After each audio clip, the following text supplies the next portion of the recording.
Dia 2. A origem do mal. Eu tinha 17 anos quando percebi que havia algo errado comigo. Eu caminhava nos fundos de casa, indo na direção do meu quarto, que na época ficava numa meia-água.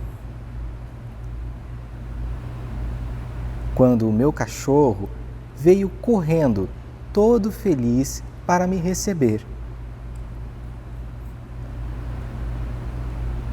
Há mais de 12 anos, aquele cãozinho brincava comigo.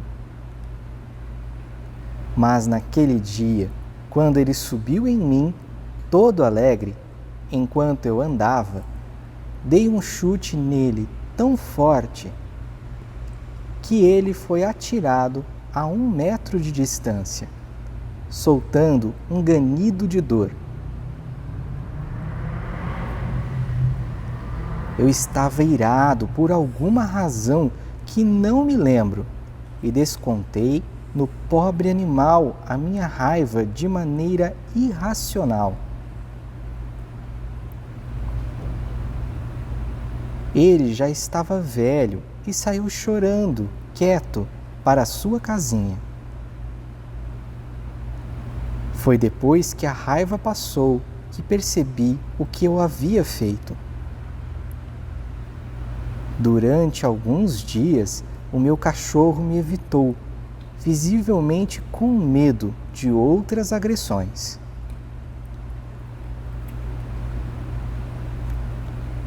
Você já olhou para você mesmo no espelho e não se reconheceu? Já encontrou sentidos e desejos que parecem não fazer parte de você e que às vezes te dominam? Já precisou lidar com a culpa depois de ter feito aquilo que prometeu a si mesmo que não faria outra vez? Se fôssemos totalmente sinceros, teremos que admitir que há alguma coisa errada conosco.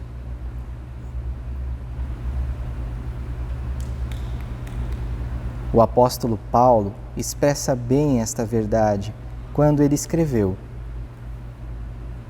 sei que nada de bom habita em mim, isto é, em minha carne, porque tenho o desejo de fazer o que é bom, mas não consigo realizá-lo. Pois o que faço não é o bem que desejo, mas o mal que não quero fazer, esse eu continuo fazendo. Romanos, capítulo 7, versículos 18 e 19. Tudo começou no Jardim do Éden. Deus colocou 2 árvores no meio do jardim, a fim de testar a fidelidade de Adão e Eva.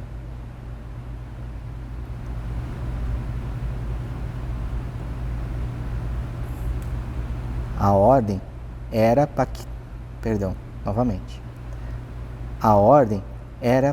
para que não comessem o fruto de nenhuma destas árvores. E a penalidade para a desobediência seria a morte.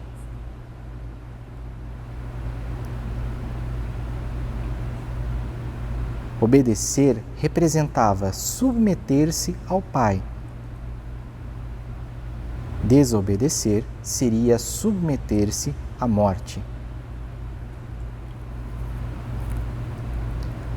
O livro de Gênesis explica que uma serpente se aproximou de Eva e perguntou se o Criador havia proibido de comer todas as árvores do jardim.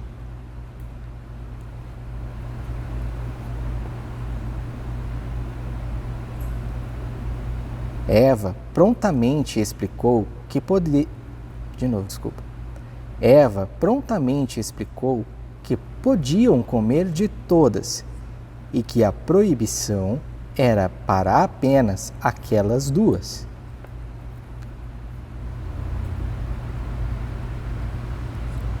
A serpente, então, começou a questionar as certezas de Eva, tentando convencê-la de que comer o fruto, na verdade, a tornaria como Deus.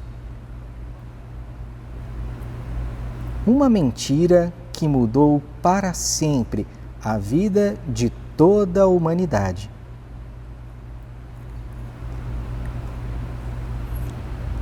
A Bíblia afirma que por trás daquela serpente havia um ser espiritual muito astuto. Apocalipse, capítulo 20, verso 2. Ele era um anjo criado por Deus, mas que havia se rebelado e que queria arrastar consigo a humanidade. A Bíblia chama esse ser caído de Satanás, ou diabo, que significa simplesmente o inimigo.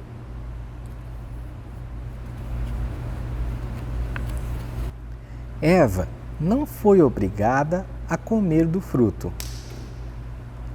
ainda que Satanás tenha a culpa de mentir para Eva, manipulando-a para que desobedecesse. Foi a primeira mulher quem teve de tomar a decisão entre acreditar em Deus ou em Satanás. E no final, escolheu errado. Eva escolheu comer o fruto e Adão também, pois a Bíblia afirma que ele estava com ela. Quem sabe ele ouviu toda a conversa e não falou nada. Talvez Adão tenha compartilhado de sua decisão. Ou talvez se silenciou na responsabilidade de impedir o pecado. Não sabemos.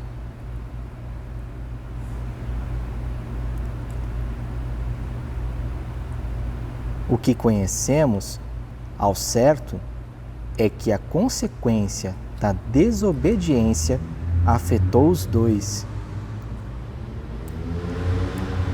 Pois Deus também culpou o homem.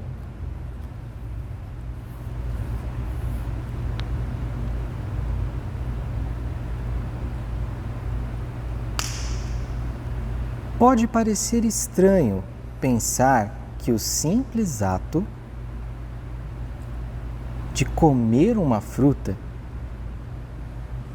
poderia causar todos os males da humanidade. Mas a verdade é que o que estava em jogo era a fidelidade do ser humano. Conheci um pastor de uma igreja que, em certa ocasião, sucumbiu aos encantos de uma jovem que não era a sua esposa, dando nela um beijo na boca em um momento de fraqueza. Nada mais aconteceu além daquele beijo, mas o seu casamento nunca mais foi o mesmo. Em pouco tempo, ele se divorciou e perdeu o seu ministério. Que poder tem um simples ato aparentemente ingênuo?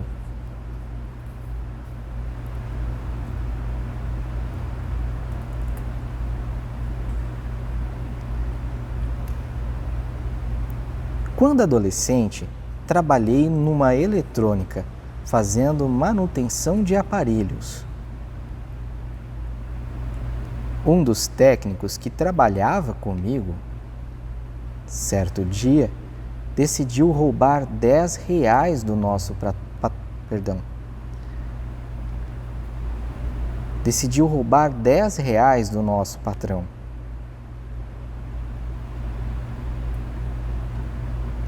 O dinheiro ficava numa gaveta e ele achou que R$ 10 não fariam falta. Ele foi descoberto e imediatamente demitido. Me lembro como hoje a vergonha em seu rosto ao sair de lá. Que valor tem R$ 10? Você pode perguntar, mas quem rouba R$ 10 pode facilmente roubar 1.000 ou 1.000.000. A fidelidade de Adão e Eva estavam em jogo ali.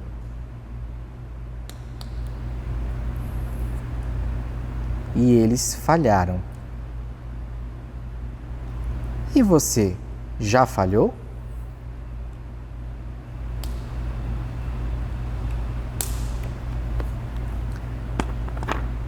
Quando Adão e Eva decidiram comer daquele fruto, estavam tomando uma decisão de fé. De um lado, podiam crer em Deus, que os havia avisado antecipadamente que morreriam. Ou então crer em Satanás.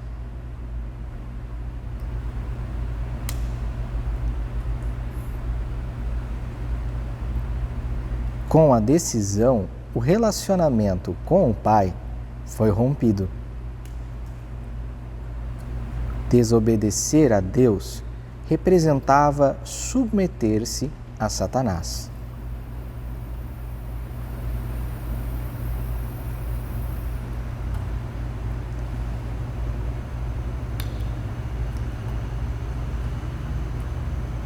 Portanto,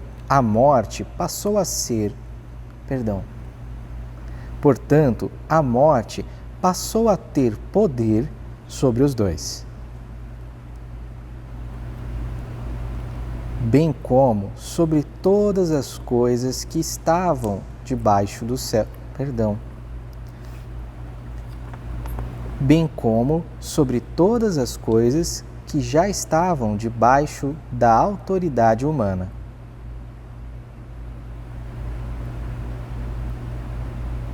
A Bíblia afirma, em Hebreus, capítulo 2, versículo 4, que o reino da morte pertence a Satanás e que a partir do pecado da humanidade foi colocada debaixo de sua autoridade. Ele é chamado de príncipe deste mundo. João, capítulo 12, verso 31 e capítulo 16, verso 11. O príncipe do poder do ar. Efésios, capítulo 2, verso 2. E Deus desta era. 2 Coríntios, capítulo 4, verso 4. É por isso que hoje vivemos em um mundo onde impera a morte, as doenças, as inúmeras patologias mentais, os distúrbios sociais e até catástrofes naturais, fruto do pecado humano.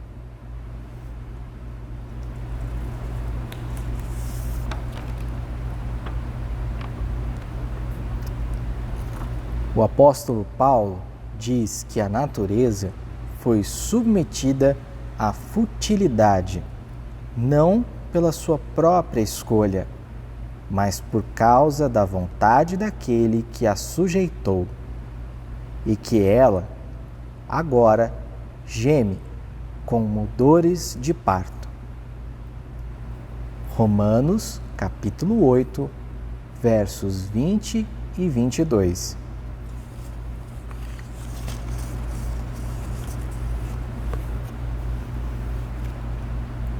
A origem de todo o mal que vivenciamos vem deste fato histórico e singular.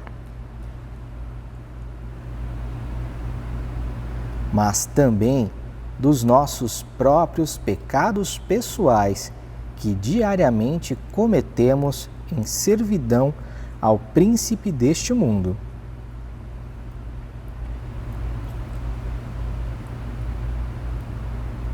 Os culpados, neste caso, são dois: Satanás e o próprio coração humano.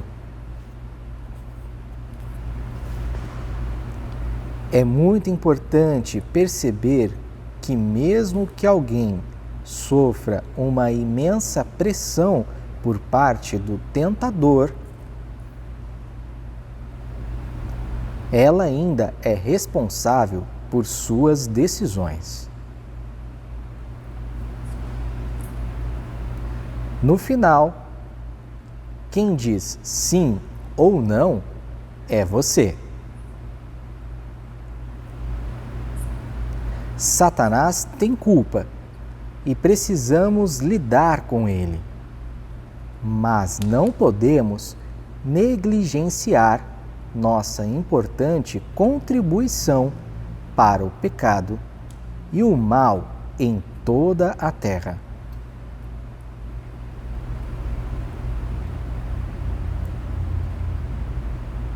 Não podemos dizer que somos isentos de responsabilidade. Eu e você não somos inocentes.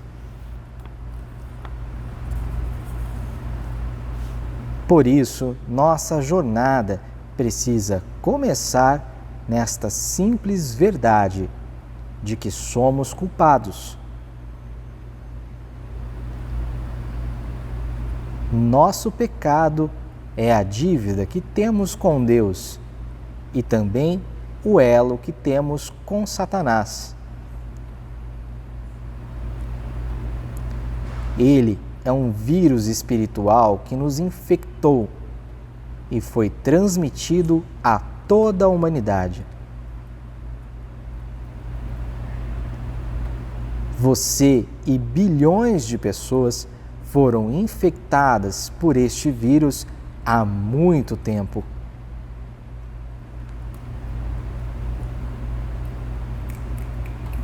Seu cérebro, corpo, pensamentos e emoções estão sob a influência dele.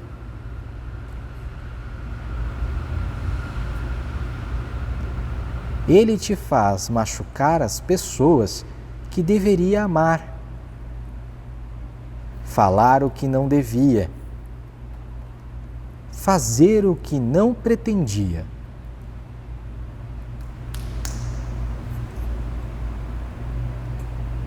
Você muitas vezes se vê controlado por sentimentos aprisionadores por causa deste vírus. Ele tem colocado irmãos contra irmãos, maridos contra esposas, nações contra nações.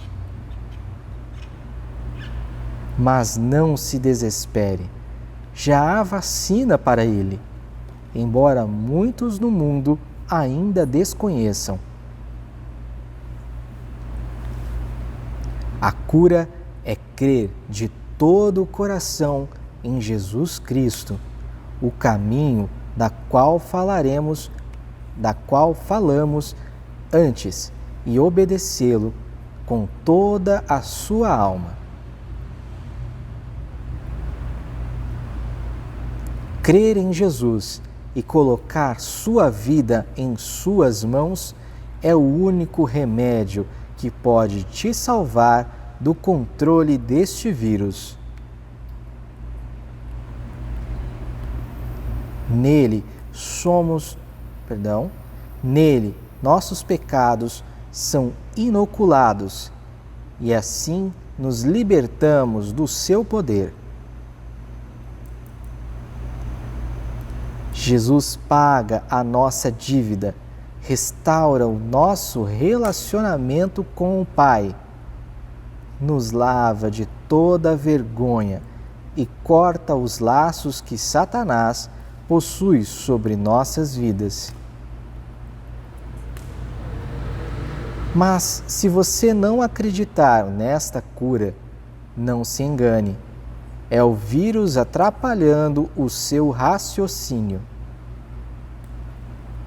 Ele ainda está no controle. Experimente Jesus e veja.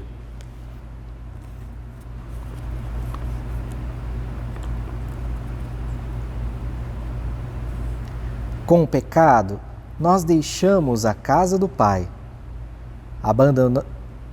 Abandonamos sua soberania e seu cuidado. Nos tornamos pródigos. Viramos as costas para o Criador e decidimos viver de maneira independente. Você consegue perceber na sua própria vida o pecado? Consegue notar atitudes, escolhas, palavras que disse e que até hoje preferia nunca ter dito? Possui um sentimento de culpa profunda e, se possível, voltaria no tempo para mudar o que fez? O pecado nos afasta do Pai, nos aprisiona e escraviza. Este é o nosso principal adversário.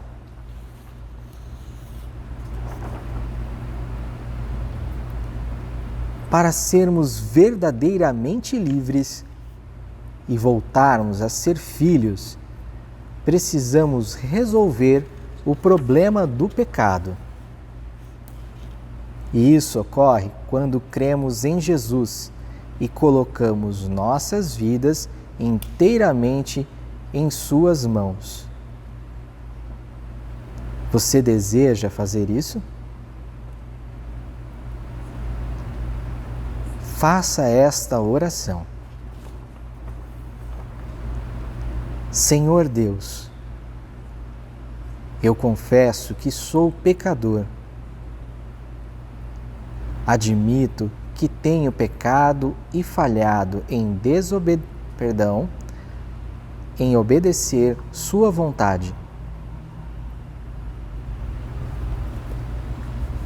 Abre os meus olhos para que eu possa enxergar o pecado dentro de mim, de tal maneira que eu me arrependa completamente e abandone tudo aquilo que tem me afastado do Senhor.